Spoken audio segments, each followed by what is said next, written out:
Oi, eu sou a Steph e eu sei que eu tô um pouco atrasada, o Dia dos Namorados foi ontem, mas eu não queria deixar essa semana tão romântica passar em branco. Então eu decidi fazer uma lista com alguns filmes góticos românticos que eu particularmente considero como essenciais. Toda pessoa gótica ou pessoa que curte mesmo a cultura gótica e filmes um pouco românticos deveria assistir esses filmes.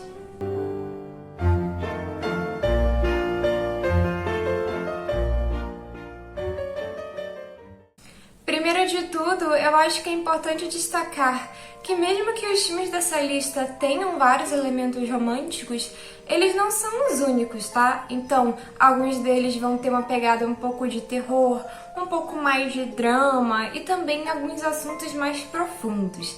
Então, digamos assim, não são filmes de romance tão bobos, tá?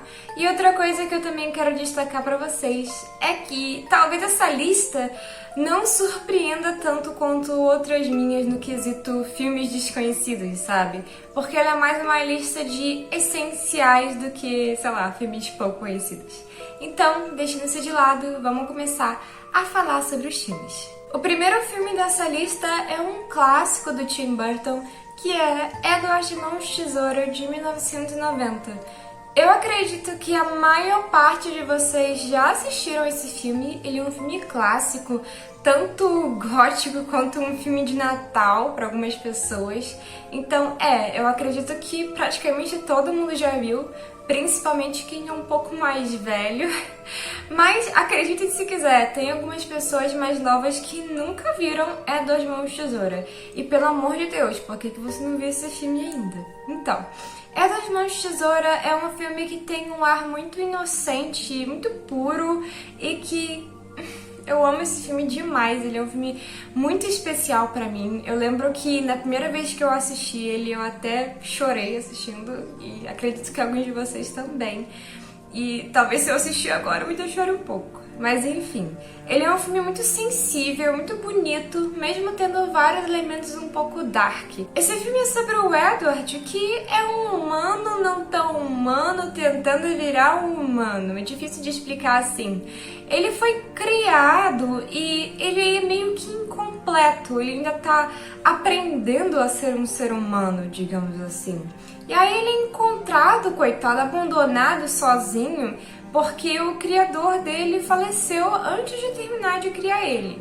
Então quem encontra ele é uma vendedora de Avon. Sim, a Avon já existia desde essa época e no exterior também.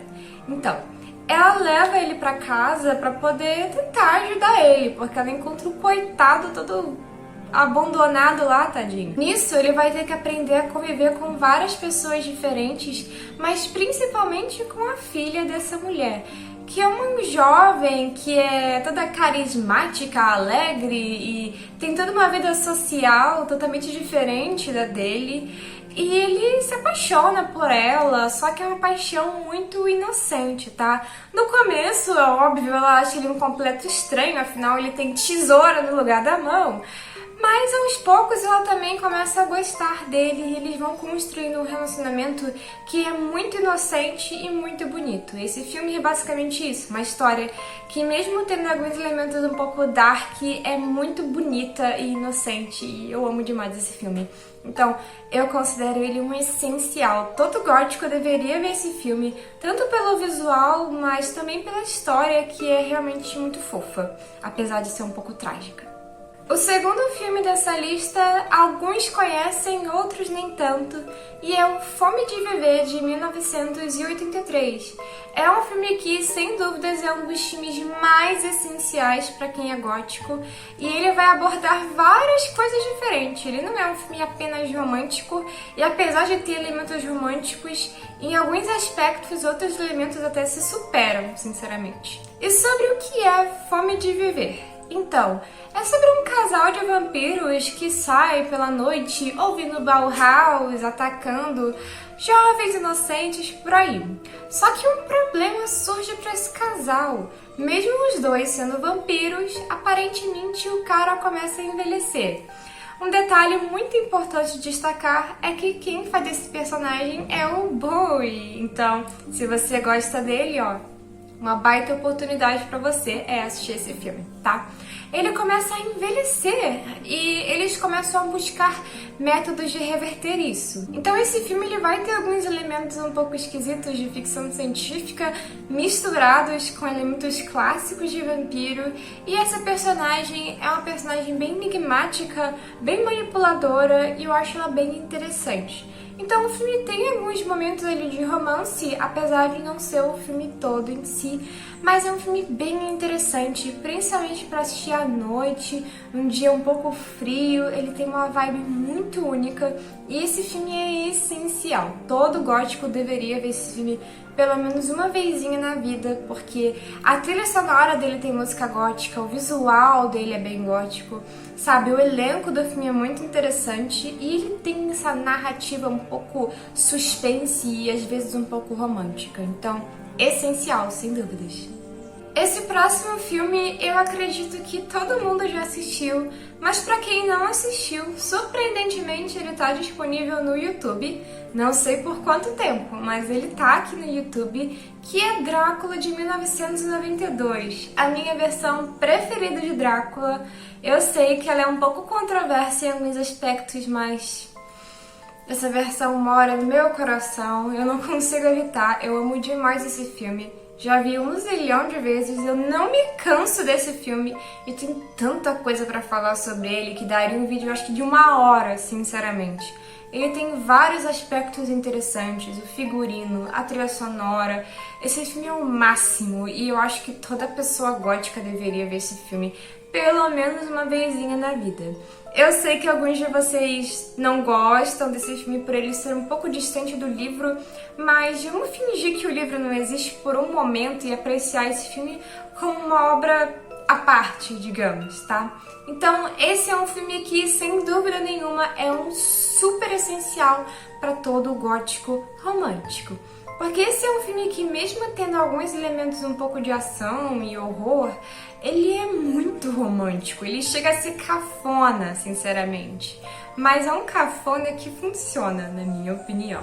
Então, ele tem uma história que às vezes parece praticamente igual ao do livro, mas ela vai se desviando. É um filme que realmente segue seu próprio caminho, digamos assim.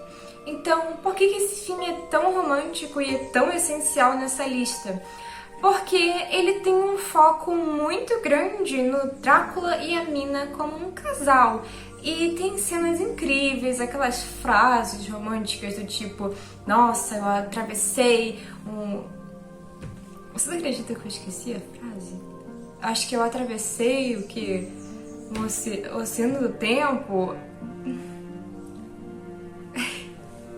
Essa é uma frase que eu sempre tive de cabeça, mas eu esqueci agora, eu vou deixar aqui pra vocês. Mas vocês vão perdoar de eu ter esquecido, porque vocês vão assistir esse filme e vão se divertir assistindo. Ele é um filme maravilhoso e, pelo amor de Deus, quem não assistiu ainda, por que você não assistiu ainda? Vai assistir! E agora, saindo de um filme que é mais popular para um que não é tão conhecido, tem o filme The Living Dead Girl, de 1982. Esse filme, se eu não me engano, é francês ou italiano, mas eu acho que ele é francês. Não tenho certeza absoluta agora, mas eu acho. E é um filme bem interessante. Ele tem um estilo de romance que talvez vocês não estejam esperando, já que não é um filme tão explícito nesse sentido, mas dá pra perceber ali bastante alguns momentos do filme que tem, sim, um ar mais romântico. E ele também é um filme mais sáfico, tá? Então, óbvio, eu não poderia deixar de citar um filme que também tivesse um casal ali mais LGBT. Ah, eu não mencionei, mas no filme Fome de Viver a gente também vê um pouco disso, tá? É porque, sei lá, não faria sentido uma lista assim sem abranger para vários tipos de casais diferentes. Então eu tinha que citar algo... Enfim, vocês entenderam. E por que eu coloco esse filme numa lista de essenciais? Então, esse é um filme que eu assisti e ficou na minha cabeça porque ele é esteticamente maravilhoso. Ele tem seus momentos um pouco mais esquisitos e um pouco grotescos, mas ao mesmo tempo ele tem uma vibe melancólica muito única que eu nunca vi em outro filme. E eu gosto muito do jeito que ele é um filme lento e um pouco silencioso às vezes. Eu considero ele um filme essencial para quem quer, digamos assim, começar a explorar um pouco do cinema gótico mais estrangeiro. E é por isso que eu coloquei ele nessa lista, tá? Eu acho que vale realmente muito a pena conhecer esse filme. Eu sei que nem todo mundo gosta de filmes assim, que são um pouco mais lentos e nem tão explícitos em algumas coisas, mas eu acho ele um filme bem interessante. E agora, o último filme dessa lista, que particularmente é o meu preferido. Eu comentei um pouco sobre ele aqui no canal, mas ainda não fiz um vídeo apenas sobre ele, porém tá nos meus planos, porque é um filme realmente muito especial pra mim, que é a adaptação de A Bela e a Fera de 1978. Se você gosta da adaptação da Disney, eu recomendo demais que você vá explorar o vasto mundo das adaptações estrangeiras de A Bela e a Fera, principalmente essas dos anos 70 para trás, porque elas têm elementos muito únicos. E essa, sem dúvidas, é a minha adaptação preferida. Eu sou muito fã de A Bela e a Fera, apesar de nunca ter buscado muito sobre o conto original, sinceramente. Me perdoem por isso. Mas eu gosto muito dessas adaptações aí em filme de A Bela e a Fera. E essa, na minha opinião, é imbatível, é a melhor. E ela tem elementos tão sombrios, sabe? Elementos um pouco adultos e... é difícil achar um filme igual a esse, sinceramente. Esse filme é sensacional, cara, porque ele consegue colocar romantismo, mas ao mesmo tempo ser um filme tão sombrio, tipo... eu amo demais esse filme. Tem tanta coisa que eu queria falar sobre ele, que ele é outro que seria tipo 2 horas eu falando sobre esse filme. Então, o que tem de tão diferente? Primeiro de tudo, a aparência da fera é bem diferente de todas as outras adaptações. Nessa, ele tem uma forma meio de pássaro, é uma coisa muito diferente, uma coisa muito única. E a transformação dele em humano não é igual nas outras adaptações, onde ele só vira um humano. Não, ele vai se transformando aos poucos. E uma coisa que tem muito foco nesse filme são as mãos. Que filme maravilhoso, cara. Sério, esse filme é sensacional. Sensacional. Vocês têm que assistir esse filme. Sério, eu vou fazer uma campanha pra toda pessoa que é gótica romântica ver esse filme, porque eu sou louca por ele. Esse filme teve um impacto pra mim que até hoje eu busco um filme parecido com esse e eu não encontro. Então, ele tem toda uma construção de romance lenta, mas é muito diferente do que a gente vê nas adaptações da Disney, onde a fera ainda é um ser um pouco mais rude. Não, a fera desse filme é um ser ali que tem muito mais inseguranças, ele tem muitos lados humanos, não apenas lado fera, digamos assim. E é um personagem muito interessante, a gente vê muitas cenas do ponto de vista dele, tem cenas bem assustadoras e, cara, pelo amor de Deus, chega, nem vou falar mais sobre esse filme, senão, como eu disse, eu ficaria 2 horas falando sobre ele. E é basicamente isso, pessoal. Eu espero que vocês tenham gostado desse vídeo. Eu sei que ele ficou um pouco simples, mas eu queria fazer alguma coisinha aí especial pra semana. Agora vai ter que ser semana, já que eu perdi o dia, né? Dia dos Namorados. E, enfim, né? Esses filmes você pode assistir em qualquer época do ano, não precisa se preocupar com data comemorativa. Mas foi só pra, digamos assim, entrar um pouco no clima da semana do Dia dos Namorados, né? E é isso, pessoal. Muito obrigada por assistir esse vídeo e até mais!